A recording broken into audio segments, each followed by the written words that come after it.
Ferme la porte, il faut que tu verrouilles l'accès. On a arrêté de compter les mauvaises actions. On finit sur le terrain numéro 10 dans l'axe. Ça veut gros qu'a vu paire de talons dans un gros cul port d'Italie. Salut tout le monde, aujourd'hui on se retrouve pour le débrief de Bayern-Chelsea des huitièmes de finale, retour de la Ligue des Champions et la victoire tranquille du Bayern 4-1. Au match aller, ils avaient gagné également 3-0, ils se qualifient finalement assez tranquillement en quart de finale. Donc on aura une belle rencontre Bayern-Barça en quart de finale, bien sûr je débrieferai le match. Bref, pour parler de ce match, on a eu un très bon Lewandowski, comme à son habitude. On a eu un bon Thiago Alcantara au milieu, un bon Davis derrière. On a eu un Neuer moyen, parce qu'il est fautif sur le but de Chelsea juste avant la mi-temps. Même si Chelsea en avait marqué un autre juste avant la demi-heure de jeu, qui était magnifique, mais il avait refusé pour une position de hors-jeu de Tony Abraham. Bref, le Bayern corrige Chelsea pour la deuxième fois. Après le match aller, il y a 3-0 à Stamford Bridge. Là, c'est 4-1. Puis Lewandowski, comme d'hab, il est trop fort. Il marque. C'est le meilleur buteur de la Ligue des Champions cette saison. Il marque.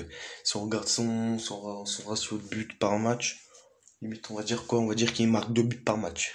Bon, même si c'est pas vrai, on a l'impression quand on regarde les matchs qu'il fait. Bref, pour en venir à Chelsea. Chelsea, c'est pas fou Chelsea. C'est vrai que ils ont pris ce premier but très tôt qui leur a fait mal. C'est 2 buts très tôt, parce que c'est vrai qu'au bout de 24 minutes, ils étaient déjà menés 2-0. Et c'est vrai que quand on est mené 2-0 au bout de même pas une demi-heure, ça fait mal au moral. Mais Chelsea a bien réagi parce que ils ont su bousculer le Bayern juste avant la mi-temps. Ils ont réussi à marquer. Rien n'était fait pour le Bayern. Bon, fallait que Chelsea marque 4 buts pour se qualifier.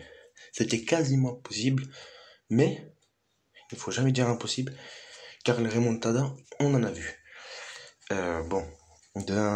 Et c'est vrai qu'en deuxième mi-temps, on n'a pas vu un gros Bayern, mais bon, ils ont eu 2 occasions en fin de match. Tolisso, puis Lewandowski. Perisic avait marqué. C'est vrai que Lewandowski, il a été aussi passeur décisif sur le but de Perisic. Donc il est appliqué sur 3 des 4 buts. Franchement, c'est un incroyable. Pour moi, c'est le meilleur attaquant de pointe actuellement. Parce que c'est le meilleur buteur de la Ligue des Champions et il marque autant de buts qu'un joueur, par exemple, je sais pas. Par exemple, un attaquant qui joue en Espagne, il marque 30 buts. 35 buts. Faut savoir que Lewandowski, il a 34 matchs à jouer en Allemagne et qu'en Espagne, par exemple, c'est 38. En France, c'est 38. En Italie, c'est 38. Il a moins de matchs et il marque autant de buts. C'est tout simplement fou. Voilà.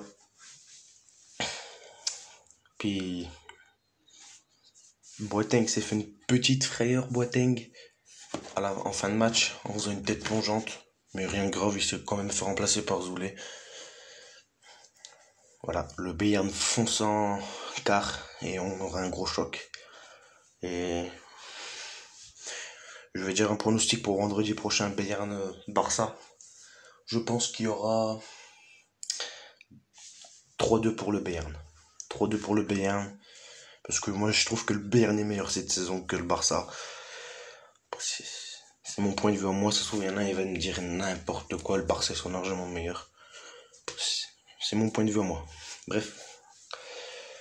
Les gars, j'espère que vous avez kiffé ce débrief qui est assez court. Je fais pas de débrief long. Je parle un peu du match et tout. Bref, j'espère que vous l'avez kiffé. Si c'est le cas, n'hésitez pas à me le dire en commentaire. Partagez, likez, abonnez-vous si c'est pas déjà fait. Et moi, je vous dis à plus pour de prochains débriefs. Et puis bientôt des nouvelles vidéos sur l'OM. Ciao les frérots.